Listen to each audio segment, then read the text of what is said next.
ஓம் விக்னேஸ்வரா போற்றி, ஓம் நவக்கர நரலை போற்றி. விருச்சிக ராசி நேர்களுக்கு வணக்கம். விருச்சிக ராசி காலப்புரட்சி சக்கரத்தின் 8ஆம் இடம், அங்கார பவனின் ஆட்சி வீடு. ராசிநாதன் செவ்வாய் ராசிக்கு 8ஆம் இடத்துல குருமங்கள யோகத்தில் இருக்கிறாரு. ஆகஸ்ட் 21 வரைக்கும் நல்ல அமைப்பாக பார்க்கப்படுகிறது. 8ஆம் இடம் வளர்த்துருக்கு. வெளிநாடு வெளிமாநில தொடர்பில் இருக்கிறவங்களுக்கு நல்லாயிருக்கும். தூரதேசத்தில் இருக்கிறவங்களுக்கு மிகச்சிறப்பாக இருக்கும். நீங்களும் தூரதேசத்துக்கு தொழில் பண்ண போகலாம். ஓகே நேயர்களே, இந்த வீடியோ பதிவில் ஒரு எதிர்பாராத திடீர் அதிர்ஷ்டம் உங்கள் ராசிக்கு வந்திருக்கு. அதாவது ஜோதிடத்தில் கிரகங்கள் மாறிக்கிட்டே இருக்குது. கிரக பயிற்சி நடந்துக்கிட்டு தான் இருக்குது. நாளொரு மேனி பொழுது ரெண்டமாக கிரகங்கள் மாறிட்டே இருக்குது. பலன்கள் மாறிக்கிட்டே தான் வருது. உங்கள் ராசிக்கு வேண்டிய கிரகம் குரு, செவ்வாய், சூரியன், சந்திரன். இவங்க உங்கள் ராசிக்கு வேண்டிய கிரகம். இதில் சந்திரன் பாக்கியாதிபதி. அவர் உங்கள் ராசிக்கு இப்போ நான் 5ஆம் இடத்துக்கு போக போகிறாரு. 4ஆம் இடத்துலேருந்து 5ஆம் இடத்துக்கு போகிறாரு. நல்ல விதமாக தான் பார்க்கப்படுகிறது. 30ஆம் தேதி வரைக்கும் ஒளிச்சந்திரனாக இருக்கிறாரு. இன்றைக்கி கும்பத்தில் இருக்கிறாரு. உங்கள் ராசிக்கு 4ஆம் இடம் கேந்திரத்தில் இருக்கிறாரு. இதில் சந்திரன் வீட்டில் சூரியன் இருக்கிறார். உங்கள் ராசிக்கு 10 கூடையவன், கர்மாதிபதி, தொழில் ஸ்தானத்துக்குரியவன், ராஜ்யாதிபதி 9ஆம் இடத்துல இருக்குது. நல்ல அமைப்பு. தர்ம கர்மாதிபதி யோகம்தான். ஸோ இது நல்ல விதமாக பார்க்கப்படுகிறது. அவர் வீட்டையே சந்திரன் பார்க்குறாரு. சூரியன் வீட்டு சந்திரன் பார்க்குறது நல்ல அமைப்பு தான். சந்திரன் வீட்டில் சூரியன் இருக்கிறாரு. சூரியன் வீட்டு சந்திரன் பார்க்குறாரு. தர்ம கர்மாதி யோகம் சிறப்பாக செய்யுது. இது நல்ல ஒரு கோடீஸ்வர யோகம் தான். ஜனன ஜாதகத்தில் சூரியன் சந்திரன் வளர்க்க பிறந்தவர்களுக்கு இந்த காலகட்டம் மிக சிறப்பாக இருக்கும். ஒரு எதிர்பாராத திடீர் அதிர்ஷ்டம் உங்கள் வீட்டு கதவை தட்டுது, உங்கள் ராசியை தட்டுது. ராசிக்கும் சுப தொடர்பு இருக்கிறதுனால காரியங்கள் நல்லபடியாக மலமலன்னு முடியுது. இது தெரியப்படுத்துறதுக்காக இந்த வீடியோ போட்டிருக்கிறேன். போதி ஜோதிடத்தில் எப்படியும் வாரத்துக்கு ஒரு வீடியோ விருச்சிக ராசிக்கு போட்டுருவேன். இருக்கிற பலன்களை அனலைஸ் பண்ணி சாதக பாதங்களை சொல்லிடுவேன் நான். இப்போ புதன் உங்கள் ராசிக்கு அஷ்டமாதிபதி தான். அவர் ராசிக்கு 10ஆம் இடத்துல இருக்கிறாரு. நல்ல அமைப்பு தான். அட்டமாதிபதி 10ஆம் இடத்துல இருக்கலாம். ஸ்தான பலம் பற்றி இருக்கிறார். சூரியன் வீட்டில் 18/7/2025 21/9/2024 வரைக்கும் இருக்கிறாரு. அதாவது ஜூலை 18 செப்டம்பர் 22 வரைக்கும் இருக்கிறாரு. இடையில் வக்கரம் அடைகிறார். வக்கரம் அடைகிறது ஒன்றும் பிரச்சனை இல்லை. சிம்மத்தில் வக்கரம் அடைஞ்சு சிம்மத்திலே வக்கர கதி அடைவார். ஸோ ஒரு அட்டமாதிபதி வக்கரம் அடைஞ்சு வக்கர நிவர்த்தி அடைகிறது 10ஆம் இடத்துல நல்ல அமைப்பு தான். தொழிலில் நல்ல ஒரு சூடு பிடிக்கும். சரியா? தொழில் எதிர்பாராத லாபம் இருக்கும். நீங்கள் தொழிலில் நிறைய முதலீடு பண்ணி அந்த முதலீட்டுலாம் நல்லபடி போகாமல் இருந்துச்சுன்னா அதுக்கு ஏற்ற லாபம் இருக்கும். சரியா? தொழிலில் நல்ல ஒரு வளர்ச்சி இருக்கும், புரட்சி இருக்கும். அதுபோக உங்கள் ராசிக்கு 11 கூடையவனும் அவர் தான். சரியா? அவர் இப்போ 10ஆம் இடத்துல இருக்கிறதுனால கண்டிப்பாக தொழிலில் நல்ல லாபத்தை அடைவீங்க. புதன் சிறப்பான அமைப்பை கொடுக்குறாரு. அதுபோக புதன் சனி பகவானை பார்க்குறாரு. உங்கள் ராசிக்கு 4ஆம் இடத்துல அர்த்தம சனியில் இருக்கிற சனியை பார்க்குறது கூடுதல் சிறப்பு தான். சனி பகவானை பார்க்கறதுனால அர்த்தம சனியோட தாக்கம் வெகுவாக குறையுது. இப்போ ஏற்கனவே சனி பகவான் வக்கர நிலையில் தான் இருக்கிறாரு. நவம்பர் 15 வரைக்கும். அவர் வக்கர நிலையில் பின்னோக்கி வருகிற காலத்தில் தனித்த புதன் பார்வை நல்ல ஒரு சிறப்பை தரும். தனித்த புதன் இயற்கை சுபர். சரியா? அதனால் 4ஆம் இடத்துல இருக்கிற சனி பகவான் இப்போ உங்கள் ராசிக்கு 6ஆம் இடத்தை பார்க்குறாரு. அதேமாதிரி ராசிக்கு 10ஆம் இடத்தையும் பார்க்குறாரு. உங்கள் ராசியும் பார்க்குறாரு. ஸோ 6, 10 ராசி இந்த இடத்த பார்க்குற சனி பகவானுடைய கெடுபாலன்கள் குறையும். ஏன்னா சனி பார்வை கெடு பார்வை தான். அதில் எந்த மாற்றமும் இல்லை.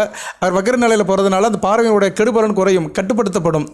கூடுதலுக்காக சுக்கிரனுடைய பார்வையும் இப்போ சனிக்கு விழுறதுனால சனி பகவான் இயல்பு நிலையில் மாறி நல்ல நிலைமையில் இருக்கிறாரு.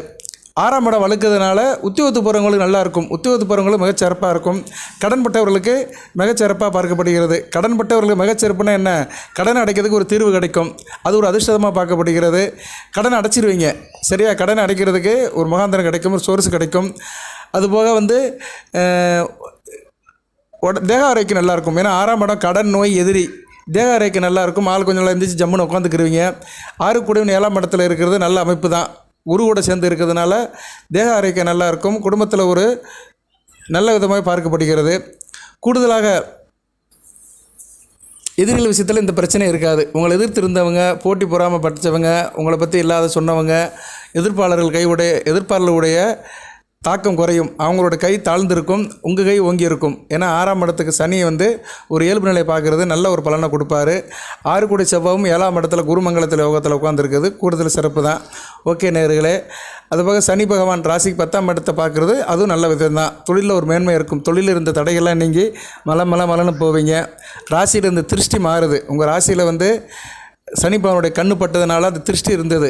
சரி, அந்த திருஷ்டி இப்போ குறைஞ்சி நல்ல ஒரு லெவலுக்கு போகிறீங்க. ராசிநாதன் குருவும் ராசியை பார்க்குறது ஒரு நல்ல விதமாக இருக்கும். சுறுசுறுப்பாக நல்ல ஒரு ஏக்கமாக எனர்ஜெட்டிக்காக இருப்பீங்க. சரியா? சிந்தனை செயலும் ஒன்றாக இருக்கும். அகத்தின் அழகு முகத்தில் தெரிகிற மாதிரி உங்கள் மனமும் முகமும் ஒருங்கிணைந்து போகும். நல்ல விதமாக இருக்குங்க. விருச்சிக ராசிக்கு வந்து இப்போதைக்கு நல்லா இருக்குது, டைம் வந்து நல்லா இருக்குது. ராசிக்கு 9, 10, 11 இடங்கள் வலுப்பெறுகிறது. தர்ம கர்மாதிபதி இடமும் லாபாதிபதி இடமும் வலுப்படுகிறது. 9ஆம் இடத்துல சூரியன் இருக்கிறது நல்ல அமைப்பு தான். சந்திர வீட்டில் சூரியனும் சுக்கிரனும் சேர்ந்து நல்ல இடத்துல இருக்கிறாங்க. சூரியன் சுபத்துவமாக இருக்கிறாரு. தப்பு நிலையில் ஒரு முன்னேற்றம் இருக்கும். இந்த காலகட்டத்தில் வியாபாரம் பண்ணுறவங்களுக்கு நல்லா இருக்கும். குறிப்பாக புதன் சம்மந்தப்பட்ட வியாபாரம் மிகச்சிறப்பாக இருக்கும். நவதானிய வியாபாரம், சின்ன சின்ன கடை வச்சுருக்கிறவங்க, பலசர கடை வச்சுருக்கிறவங்க, பெட்டி கடை வச்சுருக்கிறவங்க, காய்கறி கடை வச்சுருக்கிறவங்க, பிளாட்ஃபாரத்தில் காய் போட்டு விற்கிறவங்க, பச்சைக்கு காய்கறிகள், பச்சை நேரத்தில் உள்ள காய்கறிகள்லாம் உங்களுக்கு நல்லபடியாக இருக்கும். காய்கறிகளுக்கு வந்து சந்திரன் தான் வருவார். இப்போ சந்திரனும் வந்து அந்த 10, 12ஆம் இடம் சம்மந்தப்படுறதுனால கூடுதல் சிறப்பாக இருக்குது. அதே மாதிரி வந்து நல்ல யோகம் இருக்கும். வருவாய் யோகம்ங்கிறது என்னென்னா, அந்த முதலீடு பண்ணதை காட்டிலும் கூடுதலாக லாபம் இருக்கும். லாபம் வந்து பன்மடங்கு இருக்கும். நல்ல விதமாக பார்க்கப்படுகிறது. புதன் ஒரு வாக்கு கிரகம். அவர் 4ஆம் இடத்தை பார்க்குறது, சுகஸ்தானத்தை பார்க்குறதுனால வாக்கு வன்மை நல்லாயிருக்கும். பேச்சில் வந்து ஒரு வல்லவராக இருப்பீங்க. பேச்சால் எல்லா காரியத்தையும் சாதிப்பீங்க. பேசி பொழைக்கிறவங்களுக்கு நல்லாயிருக்கும். குறிப்பாக ஆசிரியர் வேலை பார்க்குறவங்க, வக்கீல் வேலை பார்க்குறவங்க, திரைப்பட பாடகர்கள், பின்னணி டப்பிங் குரல் கொடுக்குறவங்க, FM ரேடியோ டிவி வாசிப்பாளர்களுக்கெல்லாம் நல்லாயிருக்கும். எங்களை போன்ற ஜோதிடருக்கும் நல்லாயிருக்கும். நாங்களும் பேசி தானே பிழைக்கிறோம். உங்களை நேரில் பார்க்குறோமோ இல்லையோ, இந்த யூடியூப்லலாம் பேசுகிறாங்கல்ல, அதனால் ஜோதிடர் வயசு வேலை பார்க்குறோம் நல்லாயிருக்கும். நான் ஏற்கனவே சொன்ன மாதிரி சட்டம் பேசுபவர்களுக்கு சிறப்பாக படிக்கப்படுகிறது. சட்டம்னா என்ன? வக்கீல் வேலை தான். அடுத்து எழுத்து பணியில் இருக்கிறவங்க நல்லாயிருக்கும். ரிட்டன் ஒர்க்ஸ், கவிதை கட்டுரை எழுதுகிறவங்க, கலைத்துறையில் இருக்கிறவங்களுக்கும் மிகச்சிறப்பாக பார்க்கப்படுகிறது. இன்றைக்கி மாடர்ன் உலகத்தில் ITI இன்ஃபர்மேஷன் டெக்னாலஜி படித்தவர்களுக்கும், சாஃப்ட்வேர் இன்ஜினியர்ஸ், கணித தொடர்பில் இருக்கிறவங்களுக்கும் மிகச்சிறப்பாக பார்க்கப்படுது. ஆர்டிஃபிஷியல் இன்டெலிஜென்சி சொல்கிறாங்கல்ல, அந்த செயற்கை நுண்ணறிவு, அது படித்தவங்களுக்கும் மிகச்சிறப்பாக இருக்கும். அது ஒரு தொழில் தான். 10ஆம் இடத்துல புதன் வந்து சனியை பார்க்குறது அந்த அமைப்பை கொடுப்பாரு. சரியா? அது ஒரு நல்ல விதமாக பார்க்கப்படுகிறது. சித்திரக்கலை, சிற்பக்கலை, சாஸ்திரக்கலை இதெல்லாம் மிகச்சிறப்பாக இருக்கிறது. அதுபோல் வானசாஸ்திரம், ஜோதிட ஆராய்ச்சி, மற்ற சயின்ஸில் இருக்கிறவங்க, ரிசர்ச் பண்ணுறவங்க, கூடுதல் படிப்பு படிச்சுட்டு PhD பண்ணுறவங்க, உயர்கல்வி படிக்கிறவங்களுக்கு மிக நல்லாயிருக்கும். ஏன்னா 4ஆம் இடம் நல்லா ஆகுது. உயர்கல்வி குடிக்கிற 4ஆம் இடத்துல சனி பகவான் வந்து நல்ல ஒரு இயல்பு நிலைக்கு திரும்புறதுனால வலுவாக இருக்கும். இந்த காலகட்டத்தில் தாயோட அன்பு சிறப்பாக இருக்கும். தாயோடைய அவங்களோட ஆரோக்கியம் நல்லாயிருக்கும். தாய் வழி போக்குவரத்து நல்லாயிருக்கும். அதே நேரம் 4ஆம் இடத்துல சனி பகவான் சுபத்துவமாக இருக்கிறதுனால விவசாயம் பண்ணுறவங்க குடும்பங்கள் நல்லாயிருக்கும். வேளாண்மை தொழிலை மையமாக வச்சு அது செய்கிற குடும்பங்களில் நல்லாயிருக்கும். விவசாய குடும்பங்கள், அது என்ன சொல்லுவாங்க, நிலக்கலார்கள், இவங்கெல்லாம் நல்லாயிருக்கும். நிலப்பழங்களை வச்சு விவசாயம் பண்ணுறவங்களுக்கு மிகச்சிறப்பாக பார்க்கப்படுகிறது. அதாவது வீடும் தோட்டமும் ஒன்றா இருக்கும். வீட்டுக்கு பின்னாடி தோட்டம் இருக்கும். பண்ணை தோட்டம், பண்ணை வீடு வச்சுருக்கிறவங்களுக்கெல்லாம் மிகச்சிறப்பாக இருக்குது. பணம் கையில் தாராளமாக இருக்கும். ஒரு ஆதாயத்தோடு தான் இருப்பீங்க. உண்மையாக இருப்பீங்க. நீங்களும் உண்மையாக இருப்பீங்க, மற்றவங்களுக்கும் உண்மையாக இருப்பீங்க. வேலைக்காரர்கள், உங்கள்கிட்ட வேலை பார்க்குற வேலைக்காரர்கள், நீங்கள் ஒரு தொழில் பண்ணுறீங்க, ஒரு பிஸ்னஸ்லையோ இல்லைன்னா ஒரு தோட்டமோ விவசாயமோ பண்ணுறீங்கன்னா உங்களுக்கு கீழே ஆள் வேலை வைப்பாங்க. சம்பளத்துக்கு ஆளுகள் வச்சு வேலை பார்ப்பீங்க. அந்த வேலைக்காரங்களாம் நல்ல விசுவாசமாக இருப்பாங்க. நல்ல விதமாக பார்க்கப்படுகிறது. படித்தவர்கள் பாராட்டப்படுவீர்கள், பாதுகாக்கப்படுவீர்கள், பரிசு மலையில் நினைவீர்கள். படித்தவர்களுக்கெல்லாம் பட்டம் கிடைக்கும். இந்த காலகட்டத்தில் படித்தவரெலாம் படித்து முடிச்சோன்னே சொல்ல முடியாது. படித்து பணியில் இருக்கிறவங்க, ஒரு பெரிய பெரிய ஆராய்ச்சியில் இருக்கிறவங்களுக்கெல்லாம் அந்த டாக்டர் பட்டம், ஒரு மேதாவின்னு சொல்கிற ஒரு பட்டம், அதாவது எப்படி ஒரு ரெகக்னைஸ் பண்ணுவாங்க. நீங்கள் வேலை பார்க்குற அந்த ஆர்கனைசேஷனையோ இல்லைனா அரசாங்கத்திலேயோ ஒரு ரெகக்னேஷன் கிடைக்கும். அது வந்து வருகின்ற செப்டம்பர் 22க்குள்ளே கிடைக்கிறதுக்கு நல்ல ஒரு வாய்ப்பாக பார்க்கப்படுகிறது. அதுபோக 10ஆம் இடம், ஒரு மனிதனுக்கு 10ஆம் இடம் வந்து கர்மஸ்தானம். ஒரு மனிதன் வந்து 10ஆம் இடம் வளர்த்தா தான் வாழ்க்கையில் முன்னேற முடியும். ஆணுக்கு அழகு புருஷ லட்சணம் சொல்லுவாங்க. இன்றைக்கி பெண்களுக்கும் அழகு வேலை தான். பெண்களும் தொழில் பண்ணுறாங்க, ஆண்களும் தொழில் பண்ணுறாங்க. அதனால் 10ஆம் இடம் வந்து வலுத்து இருந்துச்சுன்னா உங்களுக்கு வந்து நல்ல விதமாக பார்க்கப்படுகிறது. 10ஆம் இடம் வந்து விருச்சிக ராசிக்கு வந்து சிம்மம் வந்து ஒரு அரசு வீடு, அரசாங்க வீடு, சூரியனுடைய ஆட்சி வீடு. ஸோ சிம்மத்துக்கு வந்து அரசு தொடர்பு மேக்சிமம் இருக்கும். சிம்ம ராசியில் பிறந்தவங்க வந்து அரசாங்கம் சம்மந்தப்பட்ட தொழிலுக்கு ஈஸியாக போகலாம். சூரியன் வந்து ஜனநாயகத்தில் நல்ல நிலைமையில் இருக்கணும். ராசிக்கோ லக்கணத்துக்கோ, நீங்கள் எந்த லக்கணத்தில் பிறந்தாலும் சரி, ராசிக்கோ லக்கணத்துக்கோ 10ஆம் இடம் தொடர்பு கொள்ளணும். இப்போ இருக்கிறார் பார்த்தீங்களா, இப்போ வந்து உங்கள் ராசிக்கு 9ஆம் இடத்துல இருக்கிறாரு. ஆவணி மாதம் 10ஆம் இடத்துக்கு வந்துடுவார். ஸோ இப்படி 10ஆம் இடம் தொடர்பு கொள்ளணும். அதுபோக உங்கள் ராசிநாதன் செவ்வாயும் நல்ல நிலைமையில் இருக்கணும்.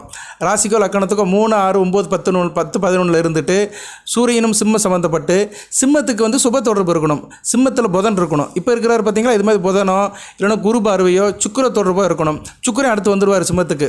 30ஆம் தேதி வந்துடுவார், ஜூலை 30ஆம் தேதி. ஸோ இப்படி இயற்கை சுபகிரகங்கள் சிம்மத்தில் வந்து ஐக்கியமாகும் போது சூரியன், செவ்வாய் இவங்களும் நல்ல நிலைமையில் இருக்கும்போது அரசு வேலை கண்டிப்பாக கிடைக்கும். இது வந்து விதி. சரியா? இது வந்து ஒரு வாய்ப்பாடு. அந்த வாய்ப்பாடு படி இருந்துச்சுன்னா கண்டிப்பாக 100ல் ஒரு 80 பேர் கிடைக்கும். அதுபோக தசாபுத்தி நல்லபடியாக இருக்கணும். தசாபுத்தி வந்து உங்கள் லக்கண ரீதியாக நல்லா தசாபுத்தி நடக்கணும்.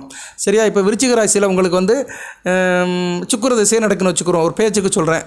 சுக்கிர திசையாக கொஞ்சம் வயசானவர்கள் நடக்கும். கேட்ட நட்சத்திரத்தில் முன்னாடியே வந்துடும். சரியா? கொஞ்சம் ஒரு 45 வயசுக்குள்ளே வந்துடும். சுக்கிர திசை நடக்கிறவங்களுக்கு வந்து அந்த சுக்கிரன் வந்து லக்கண ரீதியாக நல்லா இருக்கணும்.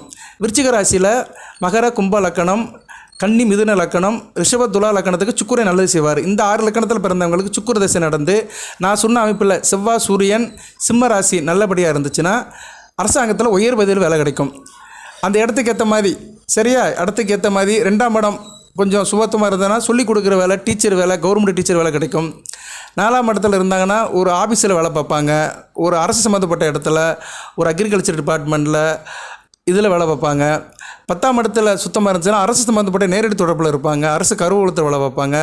இப்படி ஒவ்வொரு இடம் இருக்குது. அந்த இடத்துக்குடைய கிரகத்துடைய காரகத்துக்கு ஏற்ற மாதிரி வேலை பணிகள் கிடைக்கும்.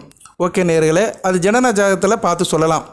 ஏன்னா கோச்சாரத்து பலன்களில் வந்து நம்ம வந்து அமைப்பை தான் சொல்ல முடியும். அது எப்படி இருக்குது அப்படிங்கிறது உங்கள் ஜனன ஜாதகத்தில் ஒவ்வொருத்தருக்கும் வித்தியாசப்படும். பட் வந்து வாய்ப்பாடு வந்து இதுதான். லக்கண ராசிக்கு 10ஆம் இடத்தோடு சூரிய செவ்வாய் சம்மந்தப்படணும். சிம்ம ராசி சுபத்துவமாக இருக்கணும். அவங்களுக்கு அரசு வேலை கண்டிப்பாக கிடைக்கும். லக்கண ரீதியாக தசாபத்தியும் சிறப்பாக இருக்கணும். ஓகே நேயர்களே, இப்போ இவ்வளோ தூரம் சொல்லியாச்சு 10ஆம் இடத்தை பற்றி. ஏன்னா 10ஆம் இடம் வந்து இன்றைக்கி ரொம்ப முக்கியமான இடம். 10ஆம் இடத்தை வச்சு தான் மனிதனோட வாழ்க்கை நிர்ணயமாகுது. 10ஆம் இடம் தான் வந்து மனிதனுக்கு ஜீவனத்தை கொடுக்குது. அதனால தான் அது ஜீவன ஜாதம் ஸ்தானம் சொல்கிறோம். ஜீவன ஜாதம்ங்கிறது என்ன? 10ஆம் இடம் தான். ராஜ்ய ஜாதம், ராஜ்ய ஸ்தானம். ராஜ்யம்னா என்ன? அரசு சம்மந்தப்பட்டது.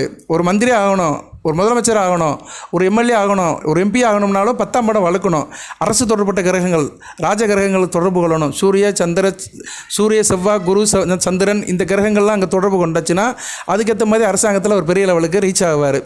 ஓகே நேயர்களே, இப்போ 10ஆம் அதிபதி வந்து உங்களுக்கு எந்தெந்த இடத்துல உங்கள் ஜனன ஜாதகத்தில் இருந்தார்னா என்னென்ன பலன்கள் அதை வந்து கொஞ்சம் சொல்லிவிட்டு இந்த வீடியோவை நான் நிறைவு பண்ணுறேன். ஏன்னா வந்து இப்போதைக்கு 10ஆம் இடம் வந்து சிறக்குது. உங்களுக்கு சிம்மம் வந்து சிறப்படையுது. அதனால் 10ஆம் அதிபதி வந்து லக்கணத்தில் இருக்கிறாரு. நீங்கள் எந்த லக்கணத்தில் இருந்தால் பிறந்தாலும் சரி, விருச்சிக லக்கணத்தில் விருச்சிக லக்கணமாக இருந்தாலும் சரி, தனுசு மீனம் கும்பம் இப்படி மற்ற லக்கணத்தில் பிறந்திருந்தாலும் சரி, 10 குடையவன் ஒருத்தர் இருப்பார்.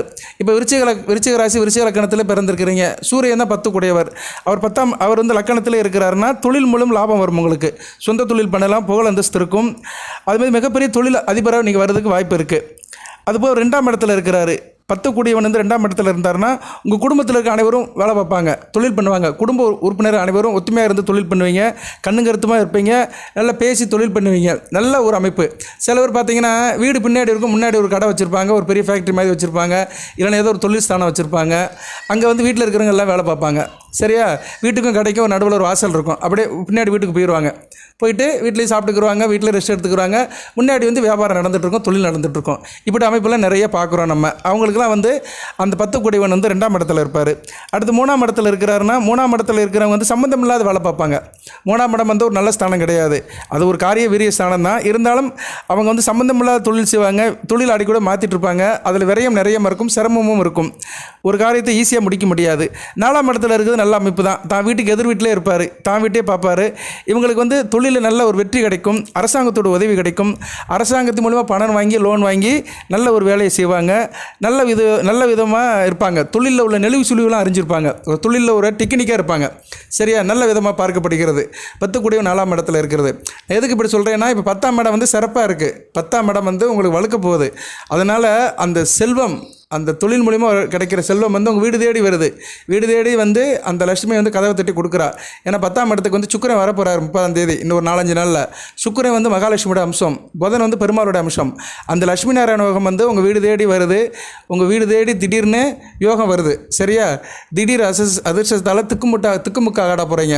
அது பர்டிகுலராக தொழில் பண்ணுறவங்க, வியாபாரம் பண்ணுறவங்களுக்கு இது கூடுதல் சாதகமாக இருக்கும். உத்தியோகம் பண்ணுறவங்களை காட்டிலும் தொழில் வியாபாரத்தில் இருக்கிறவங்களுக்கு கூடுதல் சாதகமாக பார்க்கப்படுகிறது. அப்போ நீங்கள் என்ன கேட்குறீங்க, அப்போ உத்தியோகம் பண்ணுறவங்களுக்கு வீட்டுக்கு மகாலட்சுமி வர மாட்டாளா சார் அப்படின்னு கேட்டிங்கன்னா, உத்தியோகம் பண்ணுறவங்க வீட்டுக்கும் மகாலட்சுமி வருவா. எப்படி வருவான்னா, உத்தியோகத்தில் நல்ல ஒரு நிலைமை இருக்கும். ஏன்னா சனி பகவானுடைய கெடுபார்வை உங்கள் ராசிக்கு 6ஆம் இடத்துக்கு குறையுது. அதனால் உத்தியோகத்தில் ஒரு நல்ல ஒரு போக்கு இருக்கும். உத்தியோகமும் நல்லபடியாக இருக்கும். மேலதிகாரோட பாராட்டு இருக்கும். ஒரு டென்ஷன் இல்லாமல் வேலை பார்ப்பீங்க. சரியா? டிசம்பர் 22 வரைக்கும் நல்ல விதமாக போகும். இன்னும் ஒரு 2 மாத காலத்துக்கு வச்சுக்கோங்களேன். இன்னும் ஒரு 2 மாத காலத்துக்கு உத்தியோகம் பண்ணுறவங்களுக்கு ஒரு நல்லபடியாக இருக்கும். அதுக்கேற்ற மாதிரி 6 கூடிய செவ்வாயோட நிலைப்பாடு இருக்குது. அவர் இப்போ ராசிக்கு 7ஆம் இடத்துல இருக்கிறாரு. ஆகஸ்ட் 21க்கு மேலே 8ஆம் இடத்துக்கு போயிட்டாருன்னா உத்தியோகம் பண்ணுறவங்களுக்கு கொஞ்சம் அலைச்சல் இருக்கும். ஏன்னா 8ஆம் இடம் அசுபஸ்தானம் அல்லவா, அலைச்சல் இருக்கும், கொஞ்சம் பிரயாணம் இருக்கும், எதிர்பாராத சில வேலைகள் கூடுதல் சுமை இருக்கும். ஸோ கொஞ்சம் பணி சுமையோடு வேலை பார்ப்பீங்க. சரியா? அப்படித்தான் மாறும். ஒரே பலன்கள் ஒரே மாதிரி நீடித்து வராது, அப்படியே மாறிக்கிட்டே இருக்கும். அந்த மாறிக்கிட்டே இருக்கிறது தான் வாழ்க்கையே. அதே மாதிரி கிரக பயிற்சிகளும் மாறிக்கிட்டே இருக்கும். அதில் பலனை எடுத்து சொல்லணும். ஓகே, இப்போ நம்ம 10ஆம் இடத்துக்கு வந்துடுவோம். 10 கூடைவன் 10ஆம் அதிபதி 5ஆம் இடத்துல இருக்கிறாரு ஜனன ஜாதகத்தில். குலத்தொழில் பூர்வீக தொழில் வேலை பார்ப்பீங்க, அப்பா வீட்டு வேலையை பார்ப்பீங்க, இல்லைன்னா தாத்தா வீட்டு வேலையை பார்ப்பீங்க. கடன் இல்லாமல் வேலை பார்ப்பீங்க. உங்கள் சுய முதலீட்டிலே வேலை பார்ப்பீங்க. கொஞ்சம் உடல் உழைப்பு கம்மியாக தான் இருக்கும். மூளையை ப்ரெயின் பண்ணுவீங்க, மூளையை வச்சு வேலை பார்ப்பீங்க. சரியா? மூளையால் உங்களுக்கு லாபம் இருக்கும். இப்போ இன்றைக்கி உழைப்பு கம்மியாக வச்சுக்கிட்டு மூளையால் நிறைய வேலை பார்க்கலாம். அதாவது யோசனை, பிளானிங், சிஸ்டர் ரிலேட்டடாக ஒர்க்கு, சாஃப்ட்வேர் இன்ஜினியரிங், எலக்ட்ரானிக்ஸ் வேலைகள், அவர் வாங்கி கொடுக்கறது, அப்புறம் ஹோல்சேல், இப்படி நிறைய இருக்குது. அதாவது உடல் உழைப்பு ரொம்ப கம்மியாக இருக்கும். எல்லாமே ஆர்டரில் புக் பண்ணிவிட்டு ஆர்டர்லேயே கொடுக்குறது, கமிஷன் ரீதியில் விற்கிறது. ஒரு 25% கமிஷன் வச்சுக்கிட்டு அதை நீங்கள் இது பண்ணுவீங்க, சேல்ஸ் பண்ணுவீங்க. சரியா? அது வரும், அப்படியே உங்கள்கிட்ட இருந்து போகும். டீலராக இருப்பீங்க, விநியோகஸ்தராக இருப்பீங்க. இப்படி சில வேலைகள்லாம் உடல் உழைப்பு கம்மியாக இருக்கும். உட்காந்து எடுத்துகிட்டு 2 ஸ்டாஃபாக போட்டுக்கிட்டு வேலை பார்க்குறவங்களுக்குலாம் இந்த 10ஆம் இடத்துல 10 கூடியவன் 5ஆம் இடத்துல இருப்பார். அப்படி இருக்கிறவங்களுக்கு வருமானம் நல்லாயிருக்கும். தொழிலை நல்லா செய்வீங்க. உழைப்பை விட வருமானம் அதிகமாக இருக்கும். சரியா? சில பேருக்கு அந்த முதலீடு தேவையில்லாமல் இருக்கும். அப்படி சில வேலைகள்லாம் இருக்குது. முதலீடு பண்ணாமலே இவங்க மூளையை பயன்படுத்தியே உத்தியோகம் பண்ணுவாங்க. சரியா? அந்தளவுக்கு சில வேலைகள்லாம் இருக்குது. அந்த வேலைகளும் இவங்களுக்கு சாத்தியப்படும். முதலீடு பண்ணாமலேயே தான் உழைப்பை வச்சு இவங்க முன்னேறிடுவாங்க. அடுத்து 6ஆம் இடத்துல இருந்தாருன்னா 10ஆம் அதிபதி 6ஆம் இடத்துல இருக்கிறது கடன் சுமை அதிகமாக இருக்கும். இவங்க தொழில் பண்ணாலுமே கடனை வாங்கி தான் தொழில் பண்ணுற மாதிரி இருக்கும். அது மன உளைச்சல் இருக்கும். அதனால் இவங்க தொழிலாளியாக தான் இருக்க முடியும், தொழில் அதிபராக முடியாது. ஸோ இதுலேருந்து என்ன சொல்கிறேன்னா, 10 கூடிய கிரகம் 6ஆம் இடத்துல இருக்கக்கூடாது. அடுத்து 10ஆம் அதிபதி 7ஆம் இடத்துல இருந்தாருன்னா கூட்டு தொழில் நல்லாயிருக்கும். இவங்களும் ஷேர் மார்க்கெட்டில் இன்வெஸ்ட் பண்ணலாம். அதுபோக ஷேரிங்கு, கூட்டு தொழில், நண்பர்களை வச்சு வேலை பார்க்கலாம். ஃப்ரெண்ட்ஸ் சர்க்கிள் இல்லைன்னா சொந்த பந்தத்தை வச்சு கூட இவங்க கூட்டு தொழில் பண்ணலாம். அந்த அமைப்பை கிரகங்கள் கொடுக்கும். அடுத்து 10ஆம் அதிபதி 8ஆம் இடத்துல நிற்கிறாரு. தொழிலில் முன்னேற்றம் இருக்காது. சரியா? தொழில் மூலம் பம்பு வழக்கு, கட்ட பஞ்சாயத்து தான் இருக்கும். சரியா? ஒரு பிரச்சனையோடு சந்திக்கிற மாதிரி தான் இருக்கும். இது நல்ல விதமாக பார்க்க முடியாது. இவங்க அதிர்ஷ்டத்தை நம்பி தான் இருப்பாங்க. சில நேரம் ஏற்றமாக இருக்கும், சில நேரம் இறக்கமாக இருக்கும். சில நேரம் அதிர்ஷ்டமும் இருக்கும், சில நேரம் அவமானமாக இருக்கும். அதனால் சில மனவெதியும் இருக்கும். அதனால் 8ஆம் அதிபதி 10ஆம் அதிபதி 8ஆம் இடத்துல இருக்கிறது நல்ல அமைப்பு இல்லை. சரியா? அது அந்த அளவுக்கு நல்ல விதமாக பார்க்கப்படாது. அடுத்து 10ஆம் அதிபதி 9ஆம் இடத்துல இருக்கலாம். தர்மகர்மாதி யோகம். 9, 10 கூடியவர்கள் 10, 9ஆம் இடத்துல இருக்கிறது நல்ல அமைப்பு தான். பரம்பரையாக இங்கே தொழில் செய்வாங்க. அந்த குடும்பமும் நல்லாயிருக்கும், சிறப்பாகவும் பார்க்கப்படுகிறது. தர்மகர்மாதிபதி இங்கிற கோடீஸ்வர யோகம் கிடைக்கும். அந்த 10ஆம் அதிபதி 9ஆம் இடத்துல இருக்கிறதும் 9ஆம் அதிபதி 10ஆம் இடத்துல இருக்கிறதும் இதில் 9, 10 கூடியவர்கள் அந்த 9, 10ஆம் இடத்துல இருக்கிறது நல்ல அமைப்பு தான். இப்போ உங்கள் ராசிக்கு 9, 10 கூடியவர்கள் யார்? சூரியன், சந்திரன் தான். இவங்க 2 பேரும் சேர்ந்து கடகத்திலே சிம்மத்திலே இருக்கணும். அப்போனா அமாவாசைன்னு அர்த்தம். சூரியனும் சந்திரன் சேர்ந்துட்டா அன்றைக்கி அமாவாசை அன்றைக்கி வர்ற ஆணி அமாவாசை, ஆடி அமாவாசை, இப்போ வருகிற ஆடி அமாவாசை அன்றைக்கி இந்த சம்பவம் நடக்கும். ஏன்னா வருகிற ஆடி மாதம் கடகத்தில் இருக்க சூரியன் கூட சந்திரன் சேருவார். ஸோ அதுதான் அந்த யோகம், தர்ம கர்மாதிபதி யோகம். அதுக்கடுத்து ஆவணி அமாவாசை அன்றைக்கி சூரியன் கூட சந்திரன் சேருவார். இந்த அமைப்பு வச்சுக்கலாம். சரியா நேர்களே? ஸோ இதுவும் நல்ல அமைப்பு தான். சூரியன் சந்திரன் சேர்ந்து விருச்சிக லக்னத்தில் பிறந்தவங்களுக்கு 10ஆம் இடத்துல சம்மந்தப்பட்டாங்கன்னா தர்மகர்மாதிபதி யோகம் தான். ஓகே. அதுமாதிரி 10 கூடியவன் 10ஆம் இடத்துல இருக்கிறார், ஆட்சி பெற்றே இருக்கிறார். அப்படின்னா தொழில் நல்லா இருக்கும், தொழிலில் நுட்பம் அறிஞ்சவங்களாக இருப்பாங்க, நல்லா தொழில் ஒரு முன்னேற்றம் அடைவாங்க. 11ஆம் இடத்துல இருக்கிறது நல்லா தான், லாபம் நல்லா இருக்கும். சரியா? கோடிக்கணக்கில் பணம் பொருளும். 11ஆம் இடத்துல 10 கூடியவன் இருந்தார்னா தொழிலில் கோடிக்கணக்கில் பணம் பொருளும், பெரிய லெவலுக்கு ரீச் ஆவாங்க. அருமையான அமைப்பு. 12ஆம் இடத்துல இருந்தார்னா வெளிநாட்டு யோகம் இருக்கும். பெரிய அளவில் இவங்க வெளிநாட்டு யோகம் இருக்கும். இருக்கிற இடத்த விட்டு அலைஞ்சு திரிஞ்சு வேலை பார்ப்பாங்க. இருந்தாலும் பெரிய லெவலில் லாபம் சம்பாதிக்க முடியாது. அலைச்சல்லே பாதி பணம் போயிடும். அந்த வர்ற வருமானம் கொஞ்சம் செலவுகளே போகும், விரயத்திலே போகும். அதனால் பெருசாக சாதிக்க முடியாது. ஓகே நேயர்களே, இப்போ 10ஆம் இடத்தை முன்னிறுத்தி தான் உங்களுக்கு நான் பலனை சொல்லியிருக்கிறேன். ஏன்னா இப்போதைக்கு 10ஆம் இடம் தொழில் ஸ்தானம், கர்மஸ்தானம் உங்களுக்கு வலுத்து இருக்குது. இப்போ உங்களுக்கு ஜனன ஜாதகத்தில் 10ஆம் இடம் சரியில்லை. 10ஆம் இடத்தில் பாவ கிரகங்கள் இருக்குது. லக்கண ரீதியாக உங்கள் ஜாதகத்தை நீங்கள் எப்போயுமே தெரிஞ்சு வச்சுக்கணும். நான் பொது ஜோடத்தில் அதான் சொல்லுவேன் எல்லா ராசி நேயர்களுக்குமே. இப்போ விருச்சிக ராசி நேயர்கள் வந்து உங்கள் ஜாதகத்தை தெரிஞ்சு வச்சுக்கணும். 10ஆம் இடம் எப்படி சார் இருக்குது, 10ஆம் இடத்தில் பாவகிரகங்கள் இருக்கா? பொதுவாக 10ஆம் இடத்தில் பாவகிரகங்கள் இருக்கலாம். ராகு, கேது, சனி, செவ்வாய் இருக்கலாம். செவ்வாய் இருக்குது அருமையான அமைப்பு, தசம அங்காரகன். சூரியன் இருக்குது சூப்பர். அது மாதிரி ராகு இருக்கலாம், கேதுவும் இருக்கலாம். ஆனால் அந்த 10 கூடிய கிரகம் வந்து பவர்லாம் இருக்கக்கூடாது. இப்போ வந்து நீங்கள் வந்து விருச்சிக ராசி தனுசு லக்கணம்னு வச்சுக்கிருவோம், இல்லைன்னா விருச்சிக ராசி தான் துலா லக்கணம் வச்சுக்கிருவோம். ஏன்னா லக்கணத்துக்கு 2ஆம் இடத்துல சந்திரன் இருப்பார். துலா லக்கணத்துக்கு 10 கூடியவன் யார்? துலா லக்கணத்துக்கு 10 கூடியவன் சந்திரன் தான். சந்திரன் வந்து 2ஆம் இடத்துல நீசமாக இருப்பார். கொஞ்சம் அவர் வந்து பவர் கம்மியாக தான் இருக்கும். ஏன்னா 2ஆம் இடத்துல உங்கள் ராசியில் சந்திரன் நீசமாவார். பொதுவாகவே விருச்சிகத்தில் சந்திரன் நீசம் தான். ஸோ துலா லக்கணம் விருச்சிக ராசியில் பிறந்தவங்களுக்கு ஒரு உதாரணத்துக்கு 10 கூடியவன் வந்து 2ஆம் இடத்துல இருக்குது, நல்ல அமைப்பு தான். குடும்பத்தோடு வாழ வைப்பீங்க. நான் ஏற்கனவே சொன்னேன் பார்த்தீங்களா, வீட்டுக்கு முன்னாடி கடை வச்சு வாழ வைப்பாங்கன்னு. அது மாதிரி அமைப்பு இருக்கும். இருந்தாலும் அதில் கொஞ்சம் தொழில் ஒரு தொய்வு இருக்க தான் செய்யும். அப்படி அமைப்பில் பிறந்தவங்க 10ஆம் அதிபதி வீக்காக இருக்க பிறந்தவங்க வந்து சில பரிகார வழிபாடு பண்ணலாம். இவங்க என்ன பண்ணலாம்? சூரியனுடைய நாமத்தை சொல்லலாம். டெய்லி சூரியனை மந்திரத்தை சொல்லலாம். ஆதித்ய கிருதய மந்திரத்தை இவங்க வந்து பாராயணம் பண்ணலாம். ஆதித்ய கிருதய மந்திரம் என்ன சார் அப்படின்னா, நான் அதை வேணால் வந்து இந்த வீடியோவில் வந்து உங்களுக்கு அட்டாச் பண்ணுறேன், அதை நீங்கள் படிங்க. அதுபோக வந்து பைரவ மந்திரத்தையும் சொல்லலாம். சரியா? பைரவ மந்திரத்தையும் சொல்லலாம். காலபைரவரையும் கும்பிடலாம். தேய்பிரை அஷ்டமணிக்கு காலபைரவரையும் கும்பிட்டிங்கன்னா அந்த தோஷமெல்லாம் நீங்கும். அதாவது என்ன தோஷம்னு, அந்த 10ஆம் அதிபதி பாவரோட தொடர்பு கொண்டு கொஞ்சம் வீக்காக இருக்கிறாரு, நல்ல நிலைமையில் இல்லை, கெட்டு போயிருக்கிறாரு அப்படின்னா சூரிய நமஸ்காரத்தையும் பண்ணலாம். இந்த மந்திரத்தையும் சொல்லலாம். ஓம் பைரவாய வித்மேகி ஹரிஹர பிரம்மாத்மாய தீமகி தந்தோ ஸ்வர்ணகர்ஷாய பைரவ பரசோதியாத். இந்த மந்திரத்தை நீங்கள் சொன்னீங்கன்னா தொழிலில் வந்து உங்களுக்கு அந்த ஆகர்ஷண பைரவரின் காயத்ரி மந்திரத்தை சொல்ல சொல்ல உங்களுக்கு தொழிலில் வளர்ச்சி முன்னேற்றமும் இருக்கும். ஓகே நேயர்களே, இது போக 10ஆம் அதிபதி நல்ல நிலைமையில் இருக்கணும். அந்த 10 கூடிய கிரகத்தோடைய தசாபுத்தியும் வரணும். கூடுதலாக சனி பகவானும் நல்லா இருக்கணும். சரியா? சனி பகவான் இப்போதைக்கு இருக்கிறார் பார்த்தீங்களா, இது மாதிரி அவர் வந்து வக்கரகதியிலையோ இல்லைனா உபசனசானம் 3, 6, 10, 11 இருந்தாலுமே நல்ல அமைப்பை கொடுப்பார். ஏன்னா சனி பகவானும் ஒரு தொழிலுக்குள்ள கிரகம்தான். இதெல்லாம் பார்த்து நீங்கள் வந்து தயார்படுத்திக்கணும் உங்களை. சரியா? தொழில் பண்ணுறவங்களுக்கு இந்த வீடியோ பதிவு கொஞ்சம் கூடுதல் தகவல் சொல்லியிருக்கிறேன், அதை சரி பண்ணிக்கலாம். வாழ்த்துக்கள். நான் சொன்னேன் அந்த வழிபாடு பண்ணுங்கள். சூரிய நமஸ்காரம் பண்ணுங்கள், அதான் மிக சிறப்பு. சூரியன் தான் தொழில் கரகன், முதன்மை தொழிலுக்கு உரியவன் சூரியன் தான். சூரிய நமஸ்காரம் பண்ணுறது கூடுதல் சிறப்பு. அதுபோல் பைரவர் மந்திரத்தையும் சொல்லலாம். வாழ்த்துக்கள். எல்லாம் வல்ல இறைவன் விருச்சிக ராசி நேயர்களுக்கு சில சௌபாகியத்தையும் சில ஐஸ்வர்யத்தையும் சில நன்மையும் கொடுப்பார். இந்த திடீர் அதிர்ஷ்டம் உங்கள் வீடு தேடி வந்து கதவை தட்டுது, திக்குமுக்க ஆட போகிறீங்க, அது உண்மைதான். அது நல்லபடியாக நடக்கட்டும்.